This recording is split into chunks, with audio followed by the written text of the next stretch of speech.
Why as women do we change so much after marriage and pull a bait and switch of who we presented ourselves to be to our husbands when they made a major life choice to marry us and want to commit to us and spend their lives with us.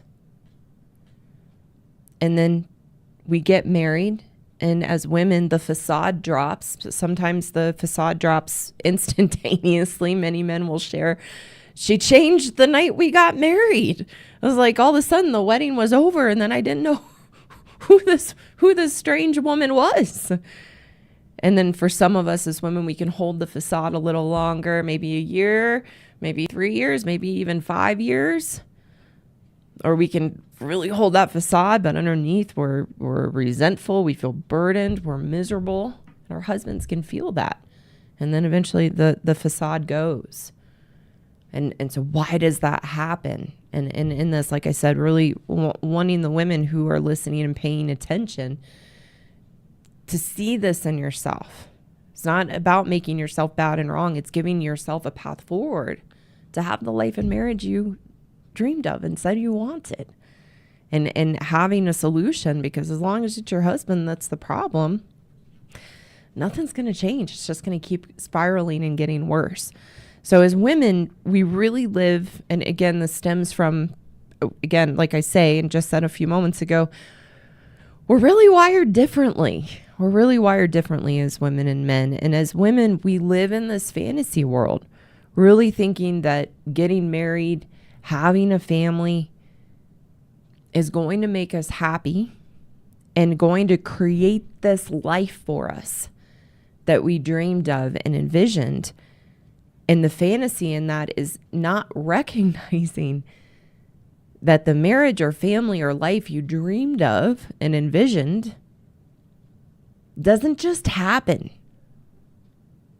It doesn't just unfold and you got the man, you got married, you got the life.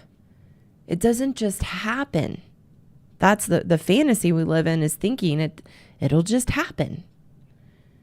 And we don't recognize that we have to actually show up and follow through with who we say we are, who we presented ourselves to be, the promises and vows we made to our husband, that as good men, they believed and thought that's who we would be. But as women, we are not wired to think into the future and plan and understand what are the choices and decisions I need to make? Who do I need to be? How do I show up to uphold my commitment and my vows and create a happy, wonderful, successful, healthy marriage?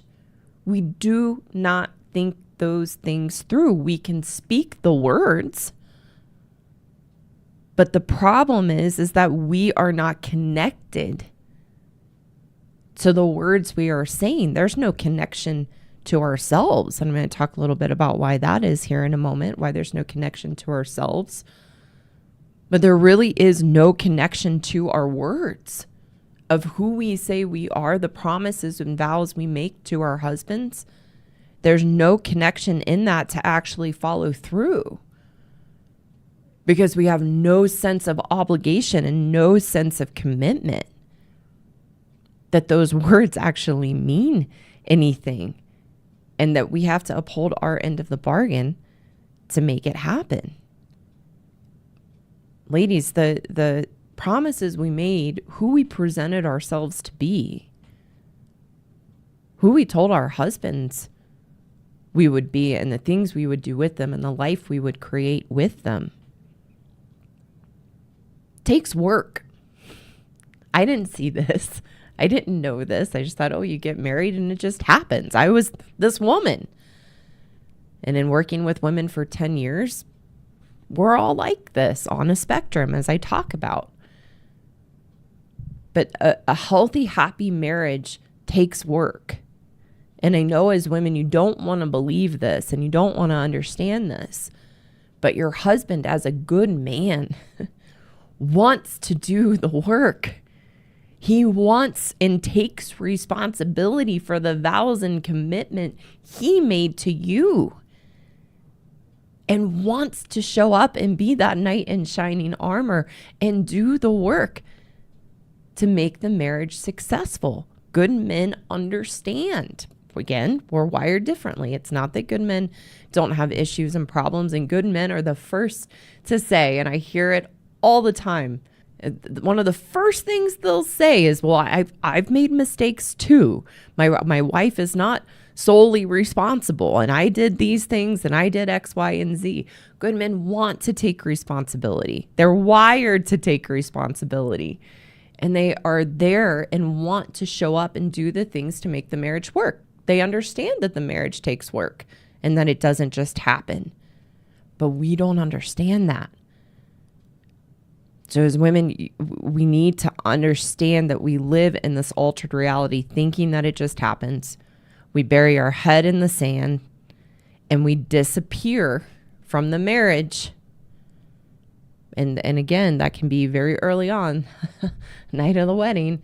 We disappear very early, often from the marriage, or at some point when it's not going the way we dreamed it would go.